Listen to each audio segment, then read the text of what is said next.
ಪ್ರತಾಪ್ ಒಂದು ಹಳ್ಳಿ ಮುಖವಾಡನ ಇಟ್ಕೊಂಡು ಫೇಕ್ ಆಗಿ ಆಡ್ತಾ ಇದ್ದಾನೆ. ಈ ತರ ವಿನಯ್ ಅಣ್ಣ ಹೇಳ್ತಾ ಇದ್ದಾರೆ. ಕಾರ್ತಿಕ್ ಒಂದು ಫೇಕ್ ಫ್ರೆಂಡ್ಶಿಪ್ ಅಲ್ಲಿ ಸಿಕ್ಕಾಕೊಂಡಿದ್ದಾನೆ.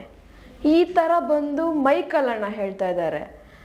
ಇಲ್ಲಿ ಕಾರ್ತಿಕ್ ಅಣ್ಣವ್ರು ಬಂದು ಮೈಕಲ್ ಏನು ಕಾರಣನೇ ಇಲ್ದಿರೋ ಕಾರಣವನ್ನು ಕೊಟ್ಟು ಒಂದು ರೀಸನ್ ಹುಡ್ಕೋದಕ್ಕೆ ಟ್ರೈ ಮಾಡ್ತಾ ಇದ್ದಾರೆ. ಕಾರಣ ಕೊಡೋದು ಅಂದ್ರೆ ಇದು, ನಾನು ಅದಕ್ಕೆ ನಾಮಿನೇಟ್ ಮಾಡ್ತಾ ಇದ್ದೀನಿ, ಇದು ನಿಜವಾದ ಕಾರಣ, ನೀನು ಇಲ್ಲಿ ಬಿಗ್ ಬಾಸ್ ಮನೆಯಲ್ಲಿ ಇರೋದಕ್ಕೆ ಯೋಗ್ಯತೆನೇ ಇಲ್ಲ ಅಂತ ಕಾರ್ತಿಕ್ ಅಣ್ಣವ್ರು ಹೇಳ್ತಾ ಇದ್ದಾರೆ. ಅಂದ್ರೆ ಇಲ್ಲಿ ಬಿಗ್ ಬಾಸ್ ಮನೆಯಲ್ಲಿ ಒಂದು ಪ್ರೋಮೋ ಬಂದಿದೆ ಈಗ, ಬೆಳಗ್ಗಿನ ಒಂದು ನಾಮಿನೇಷನ್ ಪ್ರಕ್ರಿಯೆ ಹೇಗಿದೆ ಅಂತ. ಸೊ ಇಷ್ಟು ದಿನ ಒಂದು ಆಕ್ಟಿವಿಟಿ ರೂಮ್ ಕರೆಸ್ತಾ ಇದ್ರು ಅಥವಾ ಏನೋ ಒಂದು ಕನ್ಫ್ಯೂಷನ್ ರೂಮ್ ಕರೆಸ್ತಾ ಇದ್ರು. ಸೊ ಅಲ್ಲಿ ಇಂಡೈರೆಕ್ಟ್ ಆಗಿ ನಾಮಿನೇಷನ್ಸ್ ಎಲ್ಲ ನಾವು ನೋಡ್ಕೊಂಡ್ ಬಂದಿದ್ವಿ. ಬಟ್ ಯಾವಾಗ ಸೆಕೆಂಡ್ ಹಾಫ್ ಸ್ಟಾರ್ಟ್ ಆಯಿತು ಬಿಗ್ ಬಾಸ್ ಇಂದು, ಸೊ ಆಗ ಡೈರೆಕ್ಟ್ ನಾಮಿನೇಷನ್ ಆಗ್ತಾ ಇದೆ, face to face on face ಅಲ್ಲಿ ನಾಮಿನೇಷನ್ಸ್ ಆಗ್ತಾ ಇದೆ.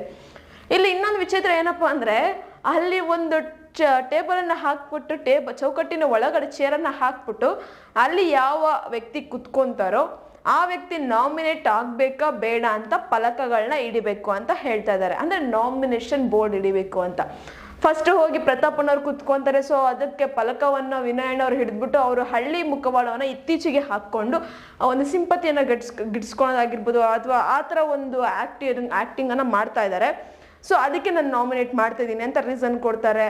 ಇನ್ನೊಂದು ಮೈಕಲ್ ಅಣ್ಣವ್ರು ಹೋಗಿ ಕುತ್ಕೊಂಡು ಕಾರ್ತಿಕ್ ಅಣ್ಣವ್ರಿಗೆ ಒಂದು ರೀಸನ್ ಕೊಡ್ತಾರೆ, ಫಲಕವನ್ನ ಹಿಡಿದ್ಬಿಟ್ಟು ಕಾರ್ತಿಕ್ ಅವರು ಫೇಕ್ ಫ್ರೆಂಡ್ಶಿಪ್ ಅಲ್ಲಿ ಸಿಕ್ಕಾಕೊಂಡಿದ್ದಾರೆ, ಅದಕ್ಕೆ ನಾನು ನಾಮಿನೇಟ್ ಮಾಡ್ತೀನಿ ಅಂತ ಒಂದು ಬೋರ್ಡನ್ನ ಹಿಡಿತಾರೆ.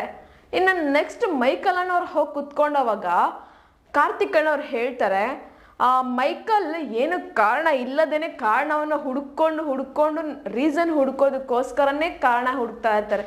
ಅಂದ್ರೆ ರೀಸನ್ ಹುಡ್ಕೋದಕ್ಕೋಸ್ಕರನೇ ಇರ್ತಾರೆ, ಅಲ್ಲಿ ಏನು ಕಾರಣನೇ ಇರೋದಿಲ್ಲ, ಆದರೂ ಅವ್ರು ಏನೋ ಒಂದು ಸರ್ಚಿಂಗಲ್ಲಿ ಇರ್ತಾರೆ. ಇದು ನಿಜವಾದ ಕಾರಣ ಕೊಡೋದಂದ್ರೆ ಮೈಕಲ್ ನೋಡ್ಕೊ ಅಂತ ಅಂದ್ಬಿಟ್ಟು ಅವ್ರ ಮೇಲೆ ಹೋಗಿ ಒಂದು ಕಪ್ಪಾಗಿರುವಂತಹ ನೀರನ್ನ ಚೆಲ್ತಾರೆ. ಬಟ್ ಇಲ್ಲಿ ಅದು ಒಂದು ಟ್ವಿಸ್ಟ್ ಅಂತಾನೆ ಹೇಳ್ಬೋದು. ನಾಮಿನೇಷನ್ ಯಾರು ಆಗ್ತಾರೆ ಅಂದ್ರೆ ಯಾರು ನಾಮಿನೇಟ್ ಆಗ್ತಾರಲ್ವಾ ಅವ್ರ ಮೇಲೆ ನೀರು ಹಾಕ್ಬೇಕಂತೆ, ಅದು ಕಪ್ಪು ಕಲರ್ ಇರುವಂಥ ನೀರನ್ನ. ಬಟ್ ಇದು ಯಾಕೆ ಇಟ್ಟಿದ್ರೆ ಬಿಗ್ ಬಾಸ್ ಗೊತ್ತಿಲ್ಲ. ಬಟ್ ಇದು ಆದ್ರೂ ಒಂಥರ ಚೆನ್ನಾಗಿದೆ. ಅವ್ರಿಗೆ ಡೈರೆಕ್ಟಾಗಿ ಇವಾಗ ಆನ್ ಫೇಸಲ್ಲಿ ಯಾರ್ಯಾರು ನಾಮಿನೇಟ್ ಆಗ್ತಾ ಇದ್ದಾರೆ, ಯಾರ್ಯಾರು ನಾಮಿನೇಟ್ ಆಗ್ತಾ ಇಲ್ಲ ಅಂತ ಯಾರನ್ನ ನಾಮಿನೇಟ್ ಮಾಡ್ತಿದ್ದಾರೆ ಅಂತ ಗೊತ್ತಾಗ್ತಾ ಇದೆ. ಸೊ ಏನಾಗಲಿ ಬಿಗ್ ಬಾಸ್ ಅಲ್ಲಿ ಇನ್ನು ಮುಂದೆ ಇನ್ನೊಂದು ಸ್ವಲ್ಪ ದ್ವೇಷ, ಕೋಪ, ಅಸೂಯೆ, ಜಗಳ ಇನ್ನೂ ಜಾಸ್ತಿ ಆಗ್ತಾ ಹೋಗುತ್ತೆ. ನಾವು ಅನ್ಕೊಂಡಿರೋ ಪ್ರಕಾರ ಬಿಗ್ ಬಾಸ್ ಮನೆ ಚಿಕ್ಕದಾಗ್ತಾ ಇದ್ದಂಗೆ ಬಿಗ್ ಬಾಸ್ ಮನೆಯಲ್ಲಿ ಜಗಳಗಳು ಜಾಸ್ತಿ ಆಗ್ತಾ ಇದ್ದಾವೆ, ಮನಸ್ತಾಪಗಳು ಜಾಸ್ತಿ ಆಗ್ತಾ ಇದ್ದಾವೆ. ಇಷ್ಟು ದಿನ ಬಿಗ್ ಬಾಸ್ ಸ್ಟಾರ್ಟಿಂಗ್ ಅಲ್ಲಿ ಬಿಗ್ ಬಾಸ್ ಮನೆ ದೊಡ್ಡದಾಗಿತ್ತು, ಜಗಳ ಅನ್ನೋದು ಕಡಿಮೆ ಇತ್ತು. ಬಟ್ ಈಗ ಚಿಕ್ಕದಾಗ್ತಾ ಇದ್ದಂಗೆ ಜಗಳ ಅನ್ನೋದು ಜಾಸ್ತಿ ಆಗ್ತಾ ಇದೆ. ಯಾಕಂದ್ರೆ ಅವರೇ ನಾಮಿನೇಟ್ ಮಾಡ್ಕೊಬೇಕು. ಇವಾಗ ಸಪೋಸ್ ಕ್ಲೋಸ್ ಫ್ರೆಂಡ್ ಆಗಿದ್ರೆ ಕ್ಲೋಸ್ ಫ್ರೆಂಡ್ ನಾಮಿನೇಟ್ ಮಾಡ್ಬೇಕು, ಲಾಸ್ಟ್ಗೆ ಇರುತ್ತೆ. ಆ ಥರ ಟ್ವಿಸ್ಟ್ ಸಹ ಇರುತ್ತೆ ಬಿಗ್ ಬಾಸ್ ಮನೆಯಲ್ಲಿ. ಸೊ ಏನೇ ಆಗಲಿ ಅದೊಂದು ಆಟ ಥರ ಇದ್ರೆ ಚೆನ್ನಾಗಿರುತ್ತೆ. ಬಟ್ ಅದನ್ನ ಪರ್ಸ್ನಲ್ ಆಗಿ ತಗೊಂಡು ಈಗೋ ಮತ್ತೆ ಬೇರೆ ತರ ದ್ವೇಷವನ್ನು ಸೃಷ್ಟಿ ಮಾಡ್ಕೊಂಡ್ರೆ ಅದು ತಪ್ಪಾಗತ್ತೆ. ಈ ಒಂದು ನಾಮಿನೇಷನ್ಸ್ ಯಾರಿಗೆಲ್ಲ ದ್ವೇಷವನ್ನು ಸೃಷ್ಟಿಸಿದೆಯೋ, ಯಾರಿಗೆಲ್ಲ ಈಗೋ ಉಂಟು ಮಾಡಿದೆಯೋ ಗೊತ್ತಿಲ್ಲ.